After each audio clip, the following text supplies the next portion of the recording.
எல்லா பெருமைகளும் இறைவனுக்கே. ஆன்மீக செயல்முறைகளின் அடிப்படை நோக்கமே நம்முடைய மனதை கெட்ட குணங்களிலிருந்து விலக்கி அதனை தூய்மைப்படுத்தி கொள்வதே ஆகும். நல்ல குணங்கள் மட்டுமே நம்முடைய மனதில் இருந்து அவைகளை வெளிப்படுத்துவதில் என்ன சிறப்பு இருக்க முடியும்? நம்முடைய மனதில் கெட்ட குணங்களின் கூறுகளும் இருக்கின்றன, நிறையவே இருக்கின்றன. அவைகளை எல்லாம் விலக்கி கொண்டு நல்ல குணங்களை முழுமையாக வெளிப்படுத்தி வாழ்வதுதான் நம்முடைய மனதின் உயர்வான இயல்பு. அந்த உயர்வான இயல்பில் நாம் வாழ்வதற்கு உதவுவதே நமக்கான ஆன்மீக செயல்முறைகளின் முக்கிய நோக்கமாக இருக்க வேண்டும். இறைவழி தியானத்தினுடைய மிக முக்கியமான நோக்கம் அதுதான். கவலை என்பது வீரியமிக்க ஒரு கெட்ட குணமாகும். அது மிக பெரியதாகவும் இருக்க முடியும், மற்றும் அது இருப்பதே தெரியாத அளவுக்கு சிறிது சிறிதாக நிறையவும் மிகவும் நுட்பமான தன்மைகளிலும் நம்முடைய மனதில் எப்போதும் இருந்து கொண்டிருக்கக்கூடியது தான் இந்த கவலை. கவலை ஒரு தந்திரமான கெட்ட குணம், அது ஒரு கெட்ட சக்தி. ஒரு பெரிய அளவிலான அழுக்கு நம் மீது விழுவதிலிருந்து கூட நம்மை காப்பாற்றி கொண்டு விட முடியும்.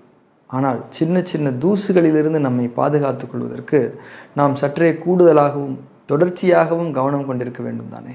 அதே போலத்தான் இந்த கவலையிலிருந்து நம்மை பாதுகாத்து கொள்வதற்கான ஆன்மீக வழிமுறைகளில் நம்மை உறுதியாகவும் தீவிரமாகவும் ஈடுபடுத்தி கொள்ள வேண்டும். கவலை எனும் கெட்ட சக்தியை நம்முடைய மனதிலிருந்து முற்றிலுமாக நீக்கிக் கொள்வது என்பது நாம் அடைய வேண்டிய ஒரு முக்கியமான ஆன்மீக இலக்காகும். நாம் நினைத்தது நடக்காத போது, அல்லது நாம் விரும்பிய ஒரு பொருள் நமக்கு கிடைக்காத போது நாம் கவலைப்படுகின்றோம். அல்லது நாளைய வாழ்க்கை நமக்கு சுகமானதாக இருக்காது என்று உணரும்போது நாம் கவலைப்படுகின்றோம். ஒன்றை நாம் விரும்பக்கூடிய தருணத்திலோ அல்லது அதனை அடைந்து கொள்வதற்காக நம்முடைய முயற்சிகளை நாம் தொடங்கி இருக்கக்கூடிய தருணங்களிலோ நமக்கு கவலை வருவதில்லை. நாம் விரும்பியதை நம்மால் அடைந்து கொள்ள முடியாமல் போய்விடுமோ என்பதை நாம் உணரக்கூடிய கட்டத்தில் தான் நாம் கவலைப்படுகின்றோம். இனி நம்மால் எதுவும் செய்ய முடியாது என்ற நிலையில்தான் நாம் கவலைப்படுகின்றோம். அதாவது நம்முடைய இயலாமையின் உச்சம்தான் கவலை என்பதை நாம் உணர்ந்து கொள்ள வேண்டும். உண்மையில் இயலாமை என்பதுதான் நம்முடைய அடிப்படையான இயல்பு. நாம் நமக்கான எதனையும் நிறைவேற்றி கொள்ளக்கூடிய சக்தி படைத்தவர்கள் அல்ல. நாம் நமக்கு தேவையானவைகளை அடைந்து கொள்ள விரும்பக்கூடிய ஆரம்ப கட்டங்களில் கவலைப்படுவதில்லை, பாதியில்தான் கவலைப்படுகின்றோம். ஆரம்பத்தில் நமக்கானவைகளை நாமே நிறைவேற்றி கொள்ள முடியும் என்று நாம் நினைத்து கொண்டிருந்தோம்.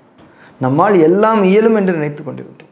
அதனால் அப்போது நமக்கு கவலை ஏதும் தோன்றவில்லை. ஆனால் அந்த நினைப்பு சத்தியமானது அல்ல, அது ஒரு உண்மை அல்ல, அது ஒரு பொய்யான நினைப்பு, பொய்யான நிலைப்பாடு. உண்மை வெளிப்பட்டே தீரும் தானே. எனவே பாதியில் அந்த உண்மை வெளிப்படுகிறது. நம்முடைய இயலாமையை பற்றி நாம் அப்போது உணர்ந்து கொள்ள தொடங்குகின்றோம். நம்முடைய கையில் எதுவும் இல்லை, நம்மால் நமக்கானதை அடைந்து கொள்ள முடியாது என்பதை பாதியில் உணர்கின்றோம். அதுதான் உண்மை. ஆனாலும் நாம் விரும்பியது நமக்கு வேண்டும் என்று நினைக்கின்றோம். இதுதான் கவலை தொடங்கும் இடம். இங்கே நாம் விளங்கி கொள்ள மறந்த சத்தியங்கள் என்னவென்றால், நம்முடைய மனதில் நன்மையான விருப்பங்களை ஏற்படுத்தியது இறைவன்தான் என்பதை, அவைகளை நமக்காக நிறைவேற்றித்தர வல்லவனும் இறைவன்தான் என்பதை, நம்முடைய விருப்பங்களை அடைந்து கொள்ளக்கூடிய வாழ்க்கை வழிமுறைகளில் நம்மை வாழ வைக்கப் போவது இறைவன்தான் என்பதை, நம்முடைய ஒவ்வொரு செயலுக்கும் சக்தி அளிப்பவன் இறைவன்தான் என்பதை, மற்றும் ஆரம்பம் முதலே எதனையும் நிறைவேற்றிக் கொள்ள நாம் இயலாதவர்கள் என்பதை நாம் விளங்கி கொள்ளவில்லை, தவறிவிட்டோம். அவ்வாறு விளங்கி கொண்டிருந்தோமேயானால் நமக்கு கவலை என்ற ஒன்று ஏற்பட்டிருக்காது. நமக்கான விருப்பத்தை தந்தவன் அதனை சரியான நேரத்தில் நிறைவேற்றியும் தருவான் என்ற நம்பிக்கையில் நாம் இருக்கும் வரை நமக்கு கவலை என்ற கெட்ட உணர்ச்சி வரவே வராது. நமக்குள் அந்த கெட்ட சக்தியால் எழுச்சி பெற முடியாது, அந்த நம்பிக்கை இருக்கும்போது. அதனையும் மீறி நாம் கவலை கொள்ளுகிறோம் என்றால் நாம் இறைவனை நம்பவில்லை என்பது பொருளாகும். இறைவன் மீதுள்ள அவநம்பிக்கையும் கவலைக்கு காரணமாகும். நம்முடைய இயலாமையை உணர்ந்த தருணத்தில் நாம் கவலைப்படுகிறோமே, அது அப்போதும் கூட நாம் இறைவனை நம்பாத நிலைதான். நம்மால் முடியாது என்று தானே கவலைப்படுகின்றோம். இறைவன் நிறைவேற்றி தருவான் என்று நாம் நம்பிக்கை கொள்ளவில்லையே. கவலையில் பிரார்த்தனை வேறு செய்கின்றோம். கவலையும் பிரார்த்தனையும் எதிரெதிர் தன்மைகளை கொண்டவைகளாகும். கொஞ்சம் சிந்தித்து பார்க்க வேண்டும். கவலை என்பது இறைவன் மீது நம்பிக்கை இல்லாத தன்மை. பிரார்த்தனை என்பது இறைவனை நம்பி அவனிடம் ஒன்றை கேட்கக்கூடிய தன்மை. கவலையுடன் கூடிய பிரார்த்தனைகள் என்பது ஒரு முழுமையான முரண்பாட்டு தன்மை.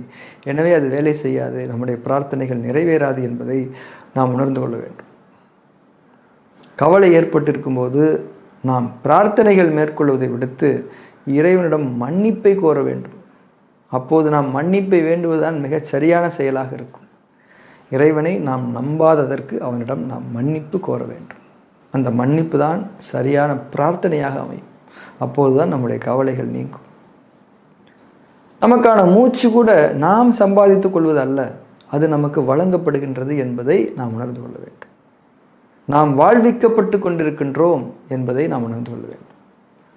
நமக்காக நம்முடைய மனதில் நன்மையான விருப்பங்களை ஏற்படுத்துவதும் அவைகளை நிறைவேற்றி தருவதும், அதாவது அதற்குரிய வாழ்க்கை வழிமுறைகளில் நம்மை வாழ வைப்பதும், சூழல்களை அமைத்து நம்மை வாழ வைப்பதும் நம் இறைவன்தான். சூழல்களின் மீது நமக்கு எந்த கட்டுப்பாடும் இல்லை. இறைவன்தான் நம்மை நேற்றும் வாழ வைத்தான், என்றும் அவன்தான் வாழ வைத்து கொண்டிருக்கின்றான், நாளையும் அவன்தான் வாழ வைக்கப் போகின்றான் என்பதை நாம் உறுதியாக உணர வேண்டும். நமக்கானதை நன்கறிந்தவன் அவன்தான். நம்மை விட்டு தவறி போனவைகள் நன்மைக்காகவே, நமக்கு கிடைக்காமல் போனவைகள் நன்மைக்காகவே.